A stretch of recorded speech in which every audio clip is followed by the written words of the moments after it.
আসসালামু আলাইকুম বন্ধুরা। মানে আমি কোনোদিনও মুরগি কাটা দেখিও নাই বা মুরগি কাটতেও পারি না। আজকে আমি দেখতেছি কিভাবে মুরগি কাটা লাগে। আমি মুরগি কাটা শিখতেছি। তো এখানে হঠাৎ করে যদি কোনোদিন আমার ওয়াইফ বাসায় না থাকে তাহলে তো আমাকে রান্না বান্না করে খাইতে হবে। তো এই জন্য আমি আজকে সামনে বসে থেকে কিভাবে মুরগি কাটা লাগে সেটা শিখতেছি। সেই সাথে আপনারাও শিখবেন কিভাবে মুরগি কাটা লাগবে। দেখতেই থাকবেন।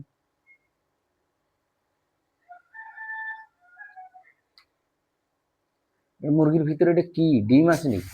হয়, ডিম আছে তো। এই যে বড় একটা ডিম আছে। বড় ডিম আছে? হুম, এটা- বড় ডিম আছে। নিয়ে বড় ডিম গলে গেছে। এ আল্লাহ! সব গলে গেছে ডিম।